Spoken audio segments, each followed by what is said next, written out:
गाय चराने वाले, भैंस चराने वाले, बकरी चराने वाले, सुगर चराने वाले, घोंघा चुनने वाले, चूहा पकड़ने वाले, पढ़ना लिखना सीखो, पढ़ना लिखना सीखो। और घर नहीं है तो बाबू लालू प्रसाद यादव जी कहते थे अगर जीना है तो पढ़ना सीखो, कदम कदम पर लड़ना सीखो, या नहीं तो मरना सीखो। यह हुआ नहीं है। आप लोग जो है नहीं चाहे कि गरीब के बच्चा पर है, आप लोग नहीं चाहे शोषित के बच्चा पर है, आप लोग नहीं चाहे। बाबू लालू प्रसाद यादव के दिन है जब गरीब का बच्चा पढ़ने लगा, जब मुजहर का बेटा पढ़ने लगा, जब डोम का बेटा पढ़ने लगा, मेस्तर का बेटा पढ़ने लगा, भंगी का बेटा पढ़ने लगा, तो आप लोग ने आरक्षण खत्म करने के लिए निजीकरण कर दिए कि किसी को नौकरी नहीं देना है, चाहे वह पिछड़ा का बेटा हो, अत्यंत पिछड़ा का बेटा हो, दलित का बेटा हो। शिक्षा विभाग के मांग में मैं कहना चाहता हूं कि बाबा साहेब भीमराव अंबेडकर ने कहा था कि शिक्षित बनो, और जब उन्होंने संविधान लिखे थे, जब उन्होंने शिक्षा की बात की थी कि शिक्षित बनो, तो शिक्षित लोगों ने जब बनने के लिए तैयार हुआ था तो उस समय इतना छुआछूत की भावना थी, लोग चाहकर भी शिक्षित नहीं होते थे। उनका जो है लिखा हुआ बाबा साहेब भीमराव अंबेडकर का संविधान पन्ना में ही सिमट के रह गया।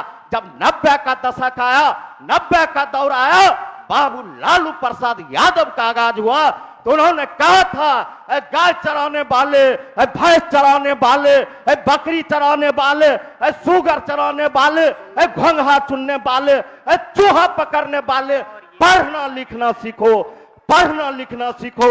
और बाबू लालू प्रसाद यादव जी जब 90 के दौर में मुख्यमंत्री बने थे, कभी चल जाते थे मुसहर के बस्ती, कभी चल जाते थे डोम के बस्ती, कभी चल जाते थे मेस्तर के बस्ती, कभी चल जाते थे पासवान के बस्ती, और मुसहर के बच्चों को अपने हाथों से बाल छाड़ते थे, किताब कॉपी देते थे, सिलेट पेंसिल देते थे, और उनको स्कूल भेजते थे। और जब हम लोगों की माँ बहन कहती थी लालू बाबू हम लोगों को रहने के लिए घर नहीं है, तो बाबू लालू प्रसाद यादव जी कहते थे अगर जीना है तो पढ़ना सीखो, कदम कदम पर लड़ना सीखो, या नहीं तो मरना सीखो, या नहीं तो मरना सीखो।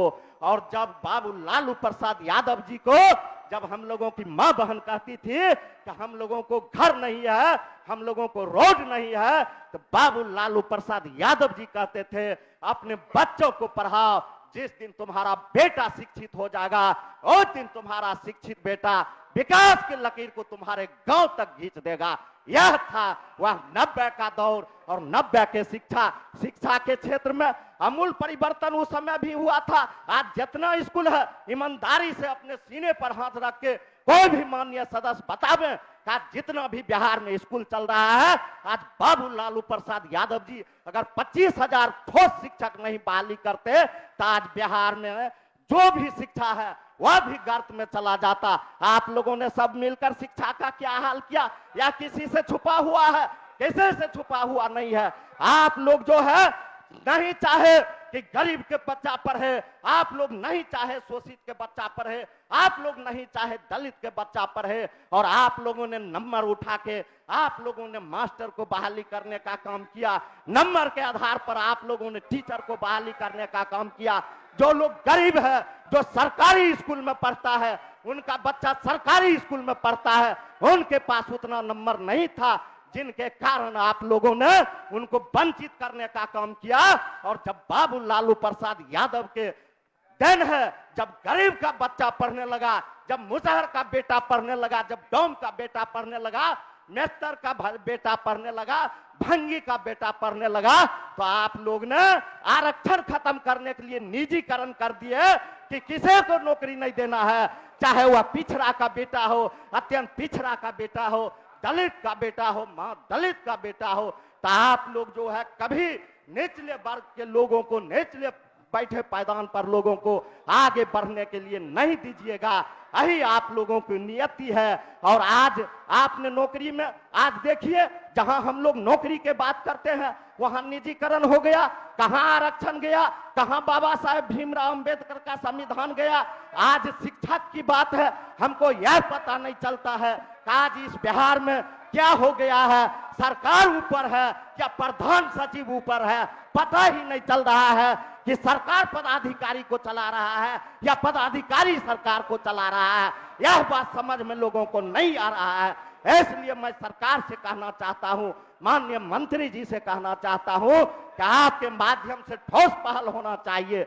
आप एक बिहार के जाने माने मंत्री हैं और आपके अंदर शिक्षा विभाग भी है, इसलिए इस पहल को ठोस पहल होना चाहिए। यह प्रजातंत्र है और प्रजातंत्र में किसी भी पदाधिकारी को दखल अंदाज बर्दाश्त नहीं किया जाएगा, चाहे उसके लिए जो कीमत चुकाना पड़ेगा, चुकाने के लिए हम लोग तैयार हैं।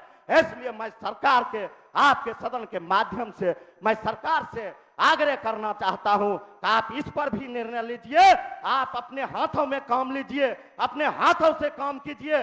आप पदाधिकारी भरोसे छोड़ देते हैं, आपका पदाधिकारी गलत सलत रिपोर्ट देता है, आपका पदाधिकारी आपको सही नहीं बताता है, आपका पदाधिकारी आपको गुमराह करता है। इसलिए ऐसे लोगों से आपको होशियार रहने की जरूरत है, आपको सरकार की होशियार रहने की जरूरत है और आप जनता के हित में निर्णय लीजिए, जनता के हक में काम कीजिए और जनता के हक में काम कीजिएगा तो जनता खुद आपका जय जयकार करेगा। आप चल जाइए। अभी बहुत साथी बोल रहे थे, नौकरी की बात बोल रहे थे, हमारे शिक्षा मंत्री जी के बात बोल रहे थे।